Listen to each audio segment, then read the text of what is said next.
Hi everyone.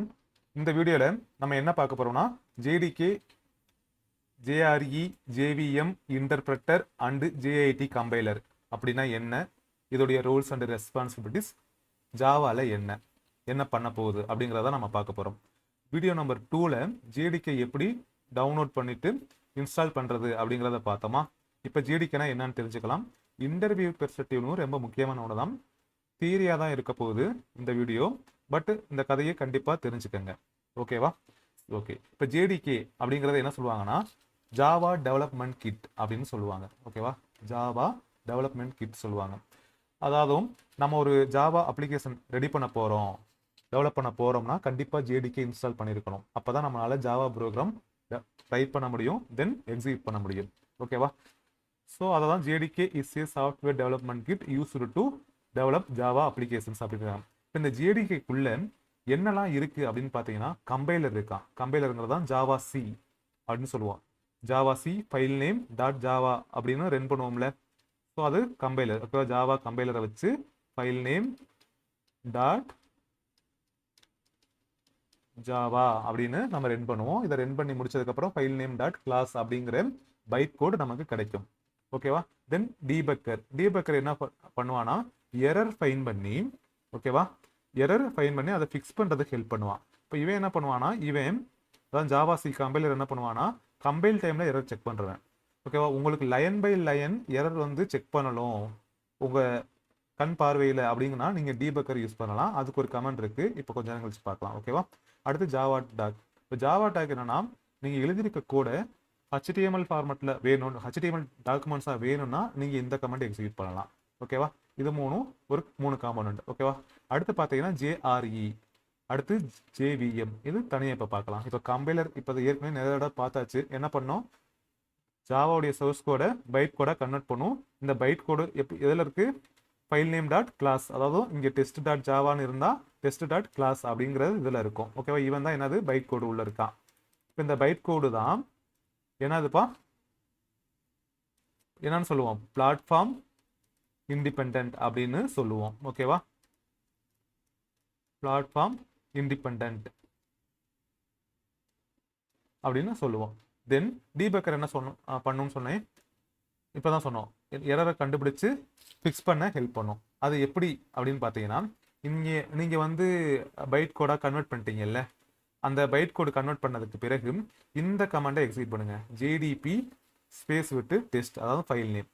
அப்படி பண்ணீங்கன்னா என்ன ஆகும்னா நம்மளால பிரேக் பாயிண்ட் அப்படின்னு செட் பண்ண முடியும். பிரேக் பாயிண்ட்னா எந்த இடத்துல ப்ரோக்ராம் வந்து பாஸ் ஆகணும் அப்படிங்கிறத பாஸ் பண்ணி வைக்கணும். ஓகேவா? எந்த இடத்துல ப்ரோக்ராம் வந்து பாஸ் பண்ணி வைக்கணும், ஓகேவா, ஹோல்ட் பண்ணி வைக்கணும் அப்படிங்கிற கேஸுக்கு நம்ம என்ன பண்ணலாம், பிரேக் பாயிண்ட் யூஸ் பண்ணுவோம். அது எப்படின்னா, இப்போ உதாரணத்துக்கு இதுதான் ஒரு சாம்பிள் கோடு. ஓகேவா? ஜாவா கோடு கிரியேட் பண்ணி வச்சிருக்கோம். இப்போ எனக்கு வந்து இந்த மெயின் ஃபங்க்ஷன்கிட்ட வந்து என்ன பண்ணணும், பிரேக் ஆகி நிற்கணும். ஸோ அதுக்கு என்ன கமெண்ட் அப்படின்னு பார்த்தீங்கன்னா, நான் ஃபஸ்ட்டு கம்பைல் பண்ணிட்டேன், தென் வந்து பார்த்தீங்கன்னா இந்த ஃபைல் கிடச்சிருச்சு. தென் இதுதான் அடுத்த கமெண்ட், JDP ஸ்பேஸ் விட்டு டெஸ்ட். ஓகேவா? இதுக்கு அடுத்து என்ன பண்ணணும் பார்த்தீங்கன்னா, உதாரணத்துக்கு ரியல் டைம்லேயே ரன் பண்ணி காட்டுவோமா? ஓகே. ஸோ இங்கே என்ன கோடு இருக்கா, ஜாவா கடைசியாக வந்து போன வீடியோவில் வந்து இந்த ஃபஸ்ட்டு ப்ரோக்ராம் தானே பார்த்தோம். இந்த ஃபஸ்ட்டு ப்ரோக்ராமில்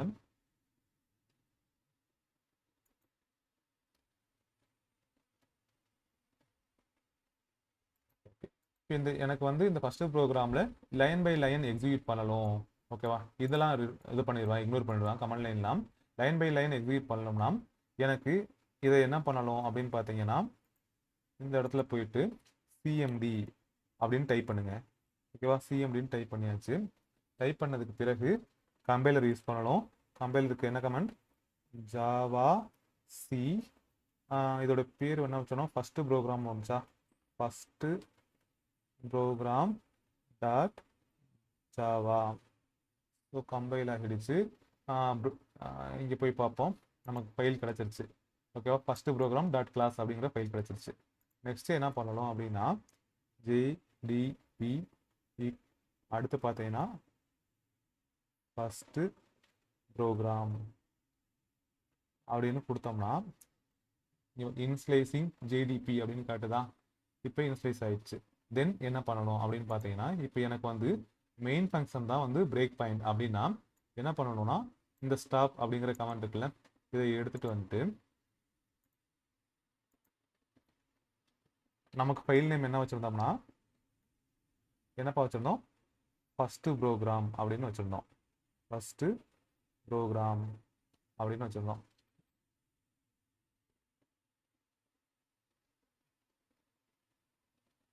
ஓகேவா? இப்போ என்ன ஆயிடுச்சுன்னா, இந்த இடத்துல ஹோல்ட் பண்ணி வச்சிருக்கு. இதுக்கு அடுத்து நீ என்ன பண்ணணும், ரென் கொடுக்கணும். ரென்னுங்கிற கமெண்ட் கொடுத்தோம்னா அந்த இடத்துட்டு வந்ததும் என்ன ஆயிரும்னா ஸ்டாப் பண்ணிடும். ஓகேவா? இங்கே பாருங்க, பிரேக் பாயிண்ட் எந்த இடத்துல இது பண்ணியிருக்கோம், செட் பண்ணியிருக்கோம் அப்படின்னு வந்துருச்சா. தென் அந்த இடத்துல பிரேக் ஆயிடுச்சு. எனக்கு அதுக்கு அடுத்த லைன் எக்ஸிக்யூட் ஆகணும் அப்படின்னா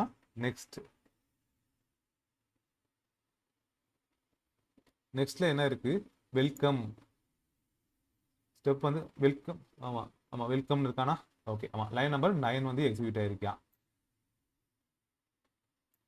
ஸோ இந்த மாதிரி உங்களுக்கு லைன் பை லைன் நமக்கு இது எக்ஸிக்யூட் பண்ணணும் அப்படின்னா நம்ம டீபக்கர் யூஸ் பண்ணுவோம்.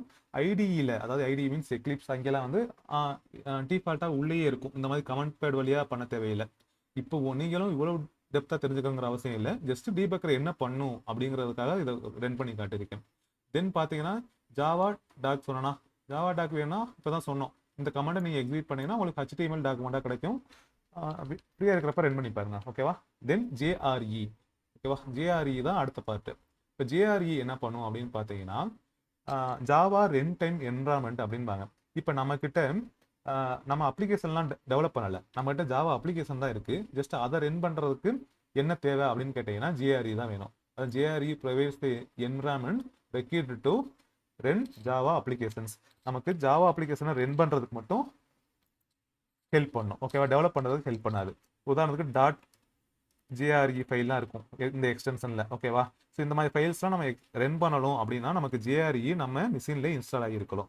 இந்த JREக்குள்ளே என்னெல்லாம் இருப்பான் அப்படின்னு பார்த்தீங்கன்னா, JREக்குள்ளே என்ன இருப்பான், JVM இருப்பான். இவன் தான் மெயின். ஓகேவா? இப்போ JREக்குள்ளே JVM இருப்பான். தென் கோர் லைப்ரரிஸ். கோர் லைப்ரரினா நம்ம இப்போ இது பண்ணோம்ல, system.out.println, அதில் சிஸ்டம் அப்படிங்கிறதெல்லாம் ப்ரீ பில்டாக இருந்த கிளாஸ். ஓகேவா? அப்போ அந்த கிளாஸ் எங்கே இருந்துச்சுன்னா java.util பேக்கேஜ்க்குள்ளே தான் என்ன இருந்துச்சு, இந்த பேக்கேஜுக்குள்ளே தான் இருந்துச்சு. ஓகேவா? அது போக இந்த கோர் லைப்ரரி JVM இதெல்லாம் ரன் ஆகிறதுக்கு சம் சப்போர்ட்டிங் ஃபைல்ஸ்லாம் தேவை, அதெல்லாம் லிங்க் பண்ணுறதுக்கு. ஸோ அந்த லிங்க் பண்ணுறதுக்கு என்ன ஃபைல் இருப்பான்னா மாடுல்ஸ் அப்படிங்கிற ஒரு ஃபைல் நமக்கு இருப்பான். எங்கே இருப்பான் அப்படின்னு பார்த்தீங்கன்னா, நீங்கள் C:\, ப்ரோக்ராம் ஃபைல்ஸில் ஜாவா போங்க. ஜாவான்னு ஒரு ஃபோல்டர் இருக்கும். ஜாவாவில் இப்போ JDK 21, இந்த JDK 21ல் லிப் அப்படிங்கிற ஃபோல்டரில் மாடுல்ஸ் இருக்கானா.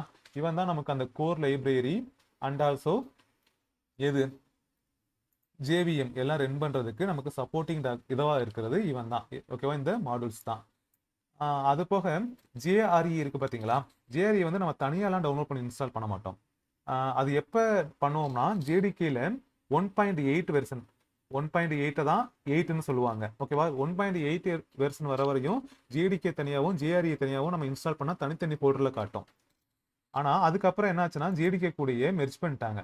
ஸோ அதனால தான் இங்கே என்ன இருக்குது, JDK 21 மட்டும் தான் இருக்கான். ஒருவேளை இந்த ஜாவா ஃபோல்டருக்குள்ளே நீங்கள் 1.8 வெர்ஷன் ரன் பண்ணி பார்த்தீங்கன்னா, ஓல்டர் JDK டவுன்லோட் பண்ணி பார்த்தீங்கன்னா நீங்கள் JDKவும் இருக்கும், இந்த இடத்துல அதுக்கு கீழே JREயும் இருக்கும். ஓகேவா? தென் இப்போ JREனா உங்களுக்கு ஒரு கிளியாரிட்டி கிடைக்கும். ஓகேவா? JREங்கிறதுக்கு ஜாவா அப்ளிகேஷனை ரன் பண்ணுறதுக்கு மட்டும்தான் ஹெல்ப் பண்ணும். ஓகேவா? இதுக்குள்ளே எதெல்லாம் இல்லை, கம்பைலர், டீபக்கர், டெவலப்மெண்ட் டூல்லாம் கிடையாது. அடுத்து JVM என்ன பண்ண போகிறான் அப்படின்னா, நம்மக்கிட்ட ஆல்ரெடி என்ன கிடைக்கும், கம்பைல் பண்ணி முடிச்சதுக்கப்புறம் ஃபைல் நேம் டாட் கிளாஸ் அப்படிங்கிற பைட்கோடு உள்ள ஒரு கிளாஸ் ஃபைல் இருக்கான். இந்த பைட்கோடை நேட்டிவ் மிஷின் கோடாக மாற்றணும். ஓகேவா? நேட்டிவ் மிஷின் கோடா which means 0s and 1s or assembler கோடாக கன்வெர்ட் பண்ணணும். ஓகேவா? அப்போ தான் மிஷினுக்கு புரியும். அதை கன்வெர்ட் பண்ணுறதுக்கு தான் இந்த JVMோட வேலை. ஜாவா விர்ச்சுவல் மிஷின் சொல்லுவோம். என்ன பண்ணும்னா ஜாவா பைட் கோடை என்ன பண்ணும், கன்வெர்ட் பண்ணும். என்னவா கன்வெர்ட் பண்ணுமா, நேட்டிவ் மிஷின் கோடா கன்வெர்ட் பண்ணும். இப்போ நேட்டிவ் மிஷின் கோடை என்னன்னு சொல்லுவாங்கன்னா பிளாட்ஃபார்ம் இண்டிபெண்ட். இவன் ஓகேவா? இந்த ஃபைல் பார்த்தீங்கன்னா நமக்கு பிளாட்ஃபார்ம் இண்டிபெண்டன்ட்னு சொன்னேன். ஓகேவா? இது பார்த்தீங்கன்னா platform dependent native machine code. ஓகேவா? நல்லா ஞாபகம் வச்சுக்கோங்க. அண்ட் ஆல்சோ ஜேவிஎம்க்குள்ள மல்டிபிள் காம்பனன்ட் இருக்கான். என்னென்ன காம்பனன்ட்னா கிளாஸ் லோடர் அப்படின்னு ஒரு காம்பனன்ட் இருக்கான். இந்த கிளாஸ் லோடர் என்ன பண்ணுவோம்னா இந்த ஃபைல் நேம் டாட் கிளாஸ்ங்கிற ஃபைலை லோட் பண்ணுவான். அடுத்து பைட் கோடு வெரிஃபையர். ஓகேவா? இதுக்குள்ள பைட் கோடு தானே இருக்கான், அதை வெரிஃபை பண்ணும். என்ன வெரிஃபை பண்ணும்னா உள்ளுக்குள்ள இருக்க அந்த பைட் கோடெல்லாம் சேஃப் அண்ட் வேலிடா இருக்கா, விச் மீன்ஸ் ஏதாவது அன்அத்தரைஸ்டு பர்மிஷன் அல்லது இல்லீகலான ஒரு அந்த பர்மிஷன் எதையும் அக்சஸ் பண்ணுதா அப்படிங்கிறத செக் பண்ணும். செக் பண்ணி ஒருவேளை இப்படி இருந்துச்சுன்னா என்ன பண்ணும்னா எக்ஸிகியூஷனை ஸ்டாப் பண்ணும் வெரிஃபையர். ஸோ இதனால நமக்கு என்ன பெனிஃபிட்னா செக்யூரிட்டி இஷ்யூஸ் வந்து ப்ரிவென்ட் பண்ணப்படுது. ஓகேவா? ஸோ இதனால தான் நம்ம சொன்னோம், ஒரு ஃபீச்சரில் என்ன சொன்னோம்னா ஃபஸ்ட்டு வீடியோவில் பார்த்துருப்போம், செக்யூரிட்டி வந்து ஜாவாவில் பெட்டராக இருக்கும் அப்படிம்போம். ஓகேவா? ஸோ அதுக்கு காரணம் இவன் தான். ஓகேவா? ஸோ இதனால மேக்ஸிமம் பேங்கிங் அப்ளிகேஷன்ஸ்லாம் யூஸ் பண்ணுறாங்க. ஃபர்ஸ்ட் காம்பனன்ட் என்னது? Class loader. ரெண்டாவது பைட் கோட். அடுத்து தான் இன்டர்பிரட்டர் வருவார். இந்த இன்டர்பிரட்டரோட வேலை என்னன்னா லைன் பை லைன் பைட் கோடை என்ன பண்ணும், ரீட் பண்ணி நேட்டிவ் மிஷின் கோடா கன்வெர்ட் பண்ணும். ஓகேவா? லைன் பை லைனா என்ன பண்ணும், ரீட் பண்ணி நேட்டிவ் மிஷின் கோடா கன்வெர்ட் பண்ணும். ஓகேவா? ஸோ கன்வெர்ட் பண்றப்ப என்ன ஒரு பிரச்சனை வருதுன்னா ஸ்லோவா இருக்கு. ஏன் ஸ்லோவா இருக்கு அப்படின்னு பார்த்தா இப்போ நம்ம கிட்ட ஒரு ஃபார் லூப் இருக்குன்னு வைங்க. ஓகேவா?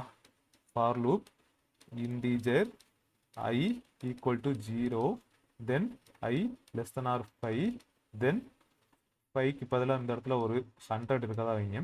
அடுத்து I plus plus அப்படின்னு ஒரு ஃபார் லூப். இந்த ஃபார் லூப்புக்குள்ள நம்ம கிட்ட என்ன இருக்குன்னா ஆட் அப்படிங்கிற ஒரு மெத்தடை நம்ம உள்ள கால் பண்றோம். இதுக்கு முன்னாடி இருக்கிறதா நினச்சிக்கோங்க. இப்போ 100 டைம்ஸ் இந்த லூப் எக்ஸிக்யூட் ஆகலாம்.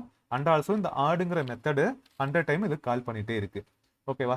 இன்டர்பிரட்டர் என்ன பண்றான்னா இங்க வருது, செக் பண்ணுது, கண்டிஷன் ட்ரூ, தென் இதை மிஷின் கோடா கன்வெர்ட் பண்றான். தென் இந்த மெத்தடை என்ன பண்றான், மறுபடியும் என்ன பண்ணுது, மறுபடியும் மிஷின் கோடா கன்வெர்ட் பண்ணுது. ஃபர்ஸ்ட் இட்ரேஷன் மறுபடியும் தொடர்ந்து இதையே 100 டைம்ஸ் என்ன பண்ணிட்டே இருக்கு. அதாவது திரும்ப திரும்ப சேம் சிண்டெக்ஸ் சேம் லாஜிக்கை என்ன பண்ணிட்டு இருக்கு, எக்ஸிக்யூட் பண்ணிட்டே இருக்கு. ரீயூசபிள் பண்ண ட்ரை பண்ணல. ஸோ இதனால தான் என்ன பண்றோம், ஸ்லோவா இருக்கு. ஓகேவா? இந்த மாதிரி திரும்ப திரும்ப ஒரே கோடையே நம்ம எக்ஸிக்யூட் பண்ணிட்டே இருக்கிறோம் அப்படின்னா அதை நம்ம ஜாவால என்ன சொல்லுவாங்கன்னா ஹாட்ஸ்பாட் அப்படின்னு சொல்லுவாங்க. ஓகேவா? இப்போ ஜாவால ஹாட்ஸ்பாட் என்னன்னு கேட்டா அந்த திரும்ப திரும்ப ஒரே கோடை நமக்கு எக்ஸிக்யூட் பண்றது வந்து அல்லது ஒரே மெத்தடை திரும்ப திரும்ப கால் பண்ணிட்டே இருக்கிறது வந்து என்னது, ஹாட்ஸ்பாட்னு சொல்லுவாங்க. ஸோ இந்த பிரச்சனையை சரி பண்றதுக்கு இன்டர்பிரட்டரோட எது ஜாயின் பண்ணுதுன்னா ஜஸ்ட் இன் டைம் கம்பைலர் அப்படின்னு ஒன்று ஜாயின் பண்ணுது. ஓகேவா? இது என்ன பண்ணும் அப்படின்னு பார்த்தீங்கன்னா இந்த மாதிரி ரிப்பீட்டபிள் ஆக்ஷன் இருக்குல்ல, இந்த ரிப்பீட்டபிள் ஆக்ஷன் எல்லாத்தையும் நேட்டிவ் மிஷின் கோடா கன்வெர்ட் பண்ணி மெமரியில ஸ்டோர் பண்ணிடும். அப்ப நமக்கு திரும்ப வரும்போது என்ன பண்ணணும்னா இந்த மெமரியில இருக்க டேட்டாவை வச்சு நம்ம என்ன பண்ணிக்கலாம், ரீயூஸ் பண்ணிக்கலாம். ஸோ இப்போ என்ன ஆகுது, பெர்ஃபார்மன்ஸ் என்ன ஆகுது, இன்க்ரீஸ் பண்ணுது. எது ஆட் ஆனதுக்கு அப்புறம் JIT just in time compiler உள்ள வந்ததுக்கு அப்புறம் பெர்ஃபார்மன்ஸ் என்ன ஆகுது, இம்ப்ரூவ்மெண்ட் ஆகுது. ஓகேவா? இதுவும் எதுக்குள்ள இருக்கா, JVM குள்ள இருக்கா. அடுத்த காம்பனன்ட் என்னன்னா கார்பேஜ் கலெக்டர். கார்பேஜ் கலெக்டர்னா ஒன்றும் இல்லை, நமக்கு ஏதாவது வேரியபிள் டிக்ளேர் பண்ணியிருப்போம், யூஸ் பண்ணியிருக்க மாட்டோம், அல்லது ஆப்ஜெக்ட் கிரியேட் பண்ணியிருப்போம், யூஸ் பண்ணியிருக்க மாட்டோம். இந்த மாதிரி அன்யூஸ்டு டேட்டா எல்லாத்தையும் அந்த ப்ரோக்ராம் டெர்மினேட் ஆகிறதுக்கு முன்னாடி என்ன பண்ணும், ஆட்டோமேட்டிக்காக கால் பண்ணி தேவையில்லை. ஓகேவா? அன்யூஸ்டு மெமரி எல்லாத்தையும் என்ன பண்ணும், ரிமூவ் பண்ணி விட்டுரும். ஓகேவா? ஸோ இதுதான் மேட்டர். இதில் முக்கியமானது என்னன்னா JVM-க்குள்ள என்ன இருக்கான்னு பார்த்தீங்கன்னா என்ன இருக்கு, இன்டர்பிரட்டர் இருக்கு, JIT கம்பைலர் இருக்கு. இன்டர்பிரட்டர் என்ன பண்ணும், லைன் பை லைன் கோடை எக்ஸிக்யூட் பண்ணும். ரிப்பீட்டபிள் லைன் வந்தாலும் மறுபடியும் அதை என்ன பண்ணும், எக்ஸிக்யூட் பண்ணி நேட்டிவ் மிஷின் கோடா கன்வெர்ட் பண்ணும். ஸோ இதனால என்ன பிரச்சனை வந்துச்சு, ஸ்லோவா இருந்துச்சு. அதை ஓவர் கம் பண்றதுக்கு JIT just in time compiler வந்துச்சு. ஜஸ்ட் இன் டைம் கம்பைலர் என்ன பண்ணும், திரும்ப ரிப்பீட்டபிள் கோடு வந்துச்சுன்னா என்ன பண்ணும், அதை கன்வெர்ட் பண்ணி மெமரியில ஸ்டோர் பண்ணி வச்சிருது. ஃபார்வர்ட் எதுக்காக, ரீயூஸ் பண்ணிக்கலாம். அப்படி ரீயூஸ் பண்ணும்போது என்ன பண்றோம், பெர்ஃபார்மன்ஸ் விச் மீன்ஸ் ஸ்பீடு வந்து இன்க்ரீஸ் ஆகுது. ஓகேவா? அதே மாதிரி இந்த JVM எல்லாமே பார்த்தீங்கன்னா தனித்தனியா இருக்கும். விண்டோஸ் தனியா இருக்கும், லினக்ஸ் தனியா இருக்கும், மேக்கு தனியா இருக்கும். JVM எப்பவுமே பிளாட்ஃபார்ம் டிபெண்டன்ட் அப்படின்னு சொல்லலாம். இதை தான் இதுக்குள்ள வச்சிருக்கோம். ஓகே. தென் இந்த பைட் கோடுன்னு சொல்றேன்ல, அந்த பைட் கோடு எப்படி இருக்கும் அப்படின்னா இப்போ இதுதான் ஜாவா கோடு அப்படின்னு பார்த்தீங்கன்னா இதை நம்ம கம்பைல் பண்ணி முடிச்சதுக்கு அப்புறம் நமக்கு பைட் கோடு கிடைக்கும். ஓகேவா? அந்த பைட் கோட் இப்படி தான் இருக்கும். அதாவது 10ங்கிற வேல்யூ புஷ் பண்ணு எங்கேனா 1ங்கிற பிளேஸ்ல, தென் 20ங்கிற வேல்யூ 2ங்கிற பிளேஸ்ல புஷ் பண்ணு, தென் 1 and 12 லோட் பண்ணு, தென் ஆட் பண்ணு அப்படிங்கிறது தான். இதுதான் அந்த சாம்பிள் பைட் கோட். ஓகேவா? இதில் வேற ஏதாவது சொல்லாமட்டு இருக்கேனா? இந்த கமெண்டை பற்றி சொல்லிட்டேன். சில ஃபேமஸான கமெண்ட்ஸ் அப்படின்னு பார்த்தீங்கன்னா இதுதான். இது ரெண்டு தான் மேக்ஸிமம் யூஸ் பண்ணுவோம். ஓகேவா? இது உங்களுடைய வேணும்னா நீங்கள் யூஸ் பண்ணுங்க. நம்ம உங்ககிட்ட இருக்க அந்த அப்ளிகேஷன் ஏதாவது ஜார் ஃபைல கன்வெர்ட் பண்ணோம்னா இதுதான் கமெண்ட். ஓகேவா? பைட் கோட கன்வெர்ட் பண்ணதை வியூ பண்ணி பார்க்கணும்னா இதுதான் கமெண்ட், விச் மீன்ஸ் இதுதான். ஓகே, தென் இதை உங்கள்கிட்ட இன்டர்வியூவில் கேட்டால் என்ன கேட்பாங்க அப்படின்னு பார்க்கலாம். இது ரெண்டு, அதாவது இது மூணுக்கும் என்ன வித்தியாசம் அப்படின்னு கேட்கலாம். ஓகேவா? JVM எதுக்கு பண்ணோம்? பைட் கோட நேட்டிவ் மிஷின் கோட கன்வெர்ட் பண்ணுறதுக்கு யூஸ் பண்ணுறோம். JRE என்ன பண்ணுறோம்? ஜாவா அப்ளிகேஷனை ரன் பண்ணுறதுக்கு மட்டும் ஹெல்ப் பண்ணுவோம். JDK என்ன பண்ணும்? ஜாவா அப்ளிகேஷனை டெவலப் பண்ணுறதுக்கு யூஸ் பண்ணுவோம். JVM மட்டும் தனியாக இருக்குமா அப்படின்னு கேட்டிங்கன்னா கிடையாது. JVM வந்து JRE-க்குள்ளே தான் இருப்பான். which is required for development JDK, which is required for only running Java programs-னா JRE. ஏன் ஃபாஸ்டரா இருக்கு அப்படின்னு கேட்டா, ஏன் ஃபாஸ்டரா இருக்கு? இன்டர்பிரட்டர் அண்டு JIT கம்பைலர் காம்பினேஷன்ல இருக்கிறதுனால நமக்கு என்ன பண்றோம்? Converting hotspot into native machine code. ஹாட்ஸ்பாட்னா என்னன்னு இப்பதான் சொன்னோம். ரீயூசபிள் கோடு எல்லாத்தையும் நம்ம என்ன சொல்றோம்? சாரி, ரிப்பீட்டபிள் கோடு எல்லாத்தையும் நம்ம என்ன சொல்றோம்? ஹாட்ஸ்பாட் அப்படின்னு சொல்றோம். ஓகேவா? வேற ஏதாவது விட்டுருக்கனா? இல்லை. ஓகே, அவ்வளோதான் இந்த வீடியோவில். ஒருவேளை இதில் ஏதாவது டவுட் இருந்தால் நீங்கள் என்ன பண்ணுங்கள், கமெண்ட் செக்ஷனில் சொல்லுங்கள்.